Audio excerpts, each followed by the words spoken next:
Elliot, en couple avec Greg depuis peu dans la quotidienne de TF1, a récemment fait la découverte de son asexualité, ce qui l'amène à questionner la définition du couple.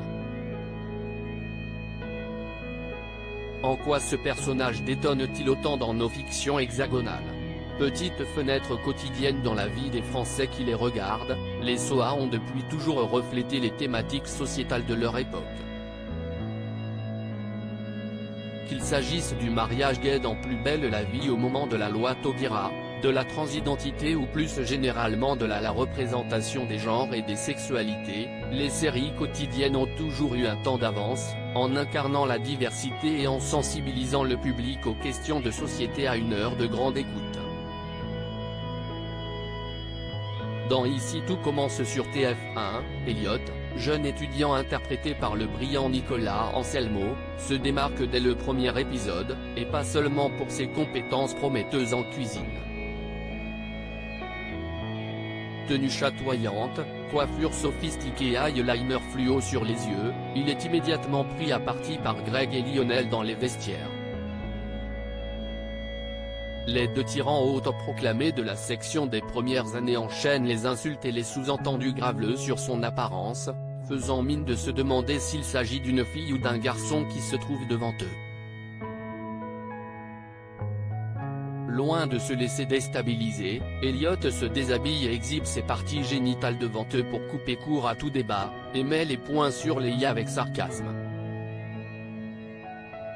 Un geste qui trouble particulièrement Greg, Michael Mittelstadt, dont on découvrira plus tard que son homophobie cache en réalité un profond déni de soi. À ce titre, voir un personnage refouler son homosexualité sous un comportement ouvertement homophobe envers sa victime dont il finit par tomber amoureux est un lieu commun souvent utilisé dans les séries, de Sex Education avec Eric et Adam en passant par Plus belle la vie avec le couple Tom Lewis, et mériterait que l'on s'y attarde.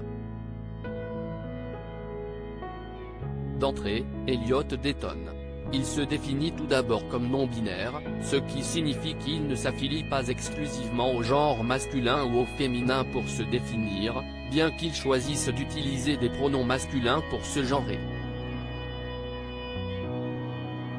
Plus tard dans la série, suite à une énième provocation de Greg sur son orientation sexuelle, Elliot précise qu'il est pansexuel, autrement dit attiré par une personne peu importe son sexe ou son genre. Après de nombreuses péripéties, Greg finit par admettre son homosexualité, mais surtout son attirance pour Elliot. Mais alors que le jeune couple décide enfin de sauter le pas et de coucher ensemble, Elliot se retrouve totalement déstabilisé. S'il jure aimer Greg, il n'éprouve pourtant aucun désir sexuel pour lui. Mettant tout d'abord cet état sur le compte de la nervosité due à sa virginité, il finit par comprendre en échangeant avec ses amis qu'il est asexuel. Tel que défini par l'AVA, l'Association pour la visibilité asexuelle en France, la sexualité est une orientation sexuelle, au même titre que l'hétérosexualité, l'homosexualité, la bisexualité et la pansexualité. Selon l'AVA, les personnes asexuelles ne ressentent pas le besoin de s'engager dans des relations sexuelles. Le pourcentage de personnes asexuelles dans la population est d'environ 1% de la population, comme le souligne Elliot dans la série lorsqu'il se renseigne sur le sujet, signe que la production effectue un vrai travail de pédagogie auprès du public. Très rarement représenté dans les fictions, pour ne pas dire jamais, exception faite d'une série comme BoJack Horseman en 2017 avec le coming out du personnage de Todd, doublé par Aaron Paul, la sexualité est souvent méconnue, voire mal interprétée. Non, les asexuels ne sont pas exemptes d'envie de contact physique ou de tendresse, oui, vivre en couple avec une personne asexuelle est possible, etc.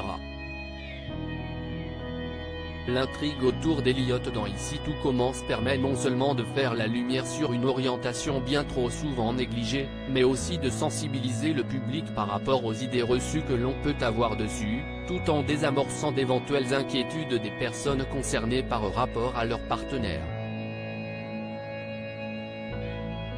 Dans le cas de Greg, qui éprouve du désir pour Elliot, il n'a encore jamais couché avec un garçon. Inquiet de voir son petit ami frustré sur le plan sexuel, Elliot lui propose alors de coucher avec d'autres personnes, tout en restant exclusif avec lui sur le plan sentimental.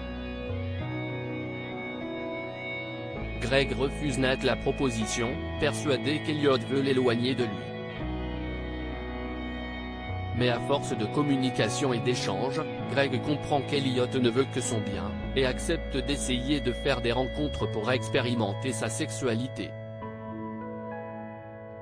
Récemment dans les séries françaises orientées vers les ados, la saison 2 de Mental abordait aussi cette thématique sous un angle différent avec le personnage d'Harmattan, Julien Lopez, un nouvel encadrant arrivé dans l'institut psychiatrique dont l'un des patients, Siemon, Louis Pérez, tombait fou amoureux.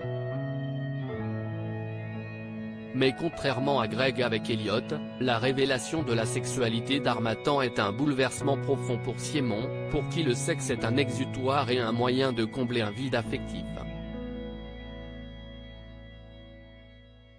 Incapable d'imaginer une relation sans sexe, et luttant avec ses propres démons, Simon finit par gâcher leur histoire naissante. Si à ce stade de la diffusion d'ici tout commence, la série ne dit pas encore si l'expérience va se révéler concluante pour Greg, l'amour qu'il porte à Elliot semble assez fort pour surmonter ce qui peut apparaître comme une incompatibilité de taille dans un couple naissant.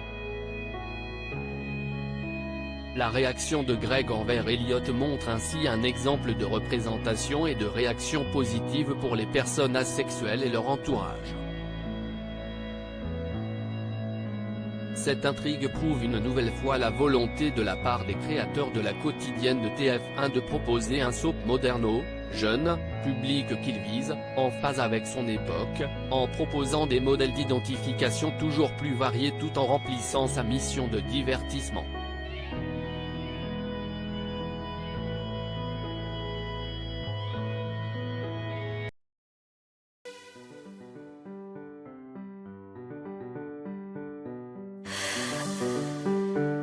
The man I love just had